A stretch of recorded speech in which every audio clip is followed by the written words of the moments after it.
Katanya Iqbal, ada hal-hal yang memperkuat ego. Kalau ingin egomu kuat, yang pertama modus hidupmu adalah modus cinta.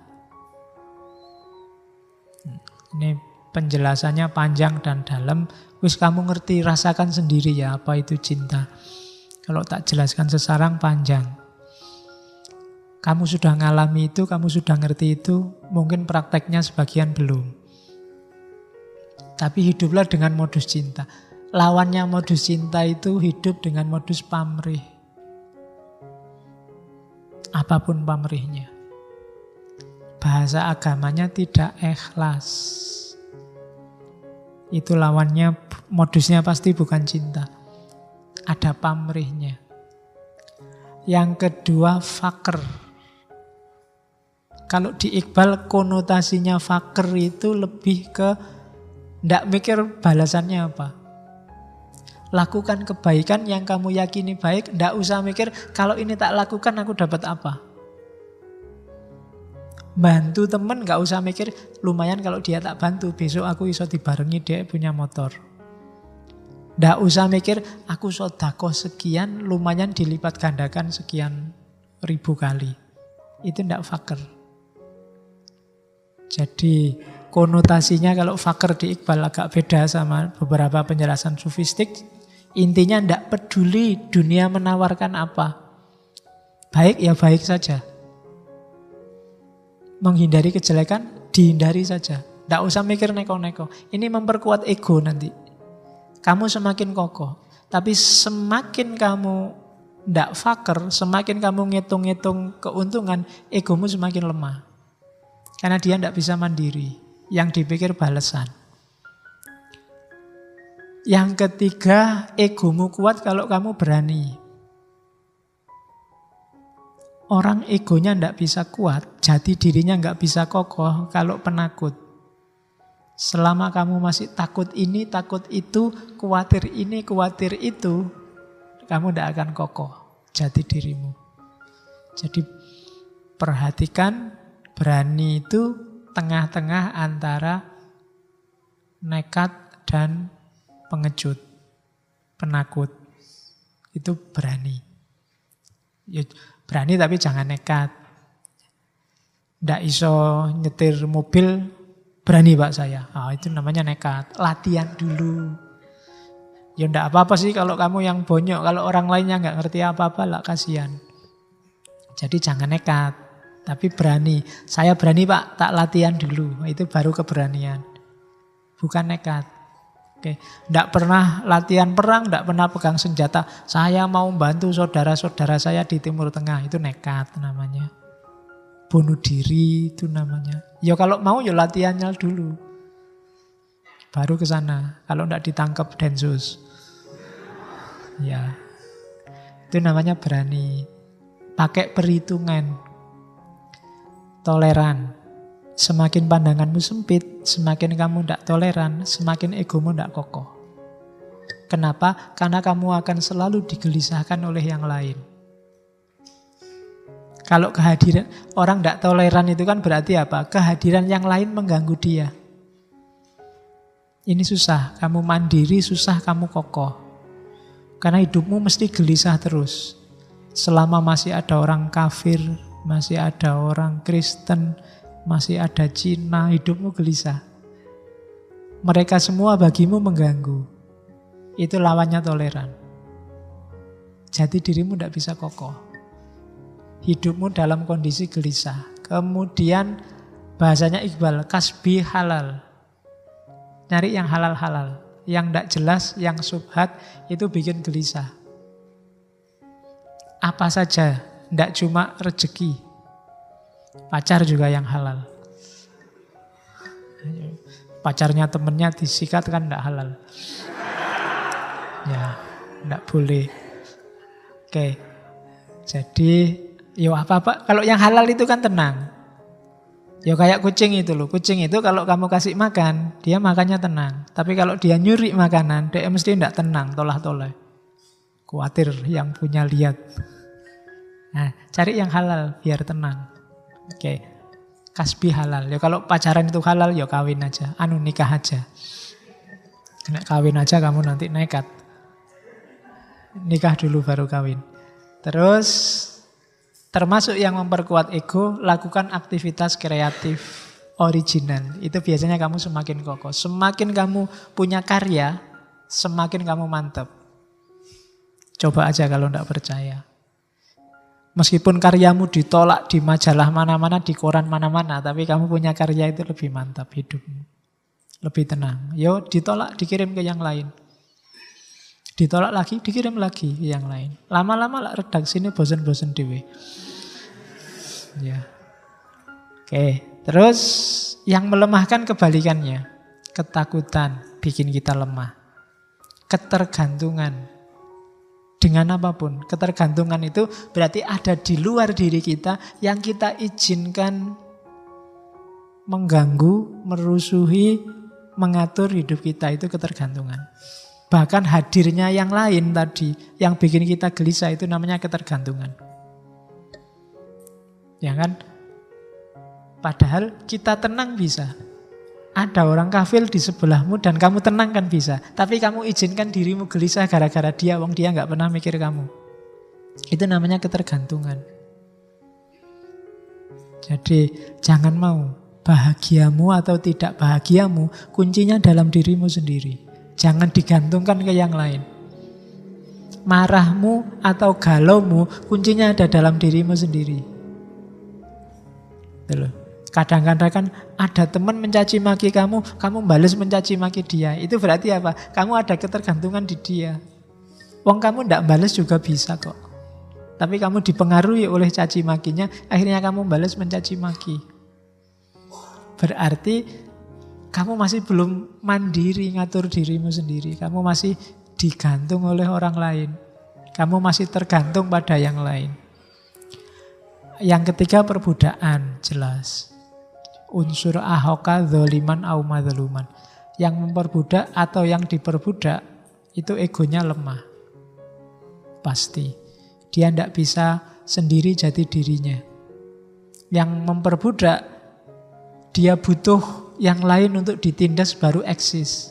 Yang diperbudak, apalagi dia tidak bisa menampilkan dirinya sendiri.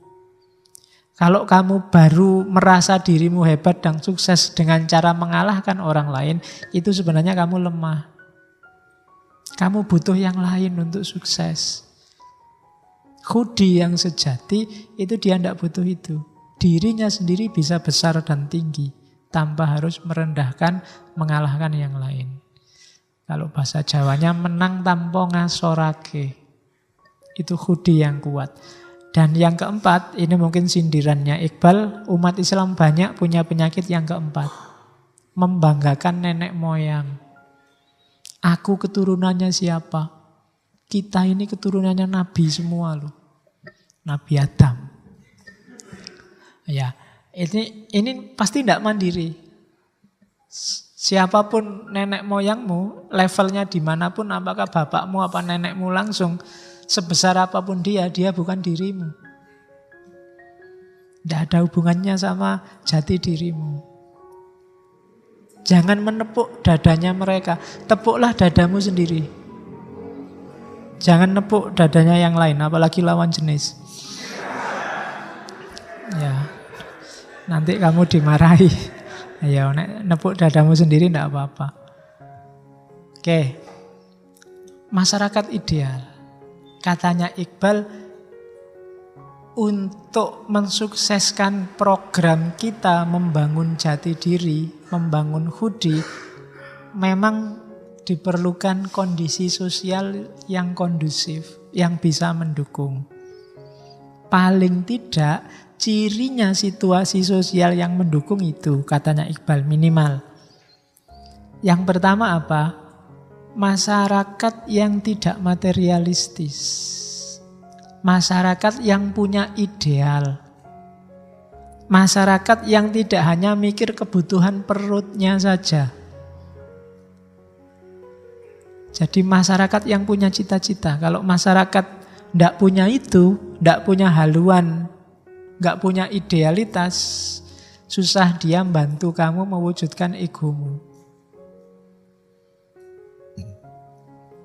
Jadi kalau itu negara, ya negara yang punya idealisme. Bukan negara yang pragmatis. Yang menghalalkan segala cara asal kebutuhan materi, kebutuhan perutnya terpenuhi. Kalau negara atau provinsi atau kabupaten atau RT-mu pakai logika itu, maka kamu akan susah mewujudkan ideal-ideal egomu. Jadi ciri yang pertama itu. Ciri yang kedua, leadernya harus inspiring. Pemimpin menentukan. Bukan leader yang tiap hari dikte kamu. Bukan leader apalagi yang sebaliknya, yang cuek pada dirimu. Tapi perilakunya, kata-katanya, kebijakannya memacu kreativitasmu. Itu berarti dia inspiring. Jadi situasi sosial, kondisi sosial yang dipimpin oleh seorang inspiring leader. Termasuk yang minggu lalu, charismatic leader. Itu penting untuk membantumu mewujudkan, merealisasikan idealisme egomu. Yang ketiga, punya tatanan yang jelas, kode moral dan hukumnya jelas. Kalau negara, aturan dan normanya nggak jelas, kamu akan sulit. Kreatif susah, punya gagasan, cita-cita susah. Menurutmu benar, tiba-tiba disalahkan. Menurutmu sudah lurus, ternyata kok ya salah. Kenapa? Karena aturannya tidak jelas.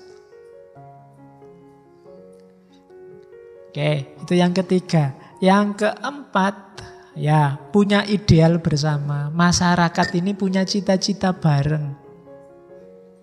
Mari kita bentuk masyarakat yang saling menghargai. Ya, ini namanya cita-cita bersama. Kalau ininya nggak ada, masing-masing anggota punya cita-cita sendiri, ya kamu akan susah membangun jati diri, mewujudkan dirimu seperti apa.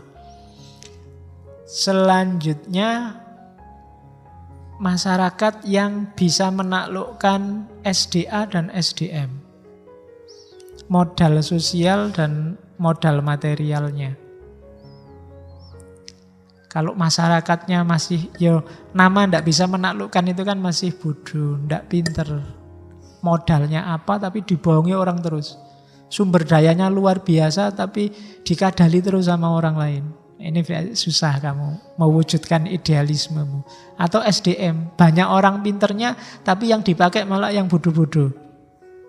Nah ini berarti tidak bisa mengelola sumber daya. Juga susah mewujudkan egomu. Dan yang terakhir, masyarakat yang aman dan melindungi. Bukan masyarakat yang mengancam. Selama ada potensi masyarakat yang mengancam, kamu susah membangun jati dirimu. Makanya Nabi wanti-wanti, saya bilang minggu lalu, al-muslimu itu man salimal muslimuna min lisanihi wa yadihi. Kalau pakai prinsip ini, nanti struktur masyarakatnya struktur masyarakat yang melindungi, aman. Kamu tidak merasa terancam, baik dari kata-katanya atau dari perbuatannya. Tapi kalau struktur masyarakatnya mengancam, ya kamu sendiri tidak tenang. Jangankan membangun idealisme, nyari selamat aja kamu bingung. Tidak bisa. Jadi katanya Iqbal, harus ada pendukung masyarakat yang ideal. Jadi kalau besok kamu jadi pemimpin, kondisikan situasi sosial semacam ini, nanti dari masyarakat yang semacam ini akan lahir banyak insan kamil, akan lahir banyak tokoh. Kalau merasa Indonesia hari ini krisis tokoh, kemungkinan besar memang struktur sosial kita tidak mendukung itu. Jadi itu ciri-cirinya. Nah, terakhir Iqbal bilang, perhatikan dua kondisi sosial yang menunjukkan ketidakpedulian terhadap nasib ego. Yang pertama apa? Hidup dalam bayangan. Hidup dalam bayangan itu konsep-konsepnya bagus, cita-citanya tinggi tapi tidak realistis. Ini sama juga dengan mengabaikan ego. Jadi ya tetap kamu membangun diri, membangun jati diri basisnya realitas. Jangan mencita-citakan sesuatu di luar jangkauan realitasmu. Misalnya cita-citamu apa? Saya Pak, cita-citanya ingin jadi guru bahasa Jerman Pak. Bisa bahasa Jerman? Tidak bisa Pak. Itu kan berat, kamu belajarnya lama. Apalagi sekarang kuliahnya bukan di fakultas bahasa. Jadi idealisme ya, cuma bangunlah secara realistis. Jangan bayangan saja. Ketika itu bayangan saja, kehidupan duniamu tidak teropeni. Ciri pertama. Ciri kedua kebalikannya. Idealisme yang dibangun material saja, berdasarkan realitas saja. Bapak saya tani, punyanya sawah, ya tani Pak, mau apa lagi. Nah, ini terlalu realistis. Jadi harus imbang. Kalau kamu dari tani ke tani tidak ada perkembangan. Itu sama dengan tidak peduli ego juga. Harus punya cita-cita yang lebih tinggi, tapi jangan ketinggian. Meskipun Bung Karno bilang, gantungkan cita-citamu setinggi langit. Kalau jatuh, jatuhnya di bintang-bintang. Cuma di bintang tidak ada kasurnya, kamu masih jatuh lagi ke bawah. Ya. Kalau mau cita-cita setinggi langit, sambil naik ke langit, bawalah kasur. Nah itu realistis. Kalau jatuh, kamu jatuhnya di atas kasur. Jadi idealisme tapi yang realistis. Oke, saya kuliahnya di UIN Pak. Cita-cita saya Menteri Agama, itu realistis. Saya kuliahnya di UIN Pak. Pinginnya cita-cita Menteri Pertanian Pak. Itu susah. Bukan bidangmu. Ya kecuali kamu lewat partai. Ya memang begitu Pak saya. Jadi strateginya besok saya masuk partai. Oh kalau gitu enggak apa-apa. Ya. Oke. Atau loh, di tafsir itu Pak, bisa juga Pak ngurusi pertanian. Nanti habis kita nanam, kita doakan bersama. Oh ya, apa? Yo wis. Tidak apa-apa lah ya, sing waras ngalah pokoknya. Oke, jadi ya jangan sampai kita tidak peduli pada ego. Tidak peduli ego berarti cita-cita yang tidak realistis atau terlalu realistis sehingga tidak ada progres, tidak ada evolusi ke arah yang lebih baik. Itu trouble pasti. Oke. Terakhir, itu kalimatnya Iqbal, sengaja saya kutip. Ini kayak Ronggo Warsito, dia salah satu yang bisa meramal akhir hidupnya. Jadi sebelum dia meninggal, dia punya 2 puisi. Yang pertama itu, melodi perpisahan, mungkin menggema, mungkin juga tidak. Angin barat mungkin berhembus poi, mungkin juga tidak lagi. Hari-hari sang fakir ini menjelang akhirnya. Pujangga yang lain akan tiba, tapi mungkin juga tidak. Ada puisinya yang lain, bahkan saat aku pergi dari dunia, setiap orang akan berkata, aku mengenalnya. Kebenarannya adalah mereka tidak tahu apa-apa. Siapa orang asing ini, apa yang ia katakan, dan kapan ia datang. Ini puisi-puisi terakhirnya Iqbal sebelum dia nanti meninggal. Dan kalimat yang saya suka dari Iqbal adalah potongan puisinya. Aku ragu akan diriku, namun cinta berkata, aku ada. Itu sama dengan kalau pakai idiomnya Descartes, aku mencintai, maka aku ada. Bukan aku berpikir. Kalau cuma mikir, secara eksistensial kamu bisa ada, bisa enggak. Tapi kalau kamu mencintai, kamu pasti ada.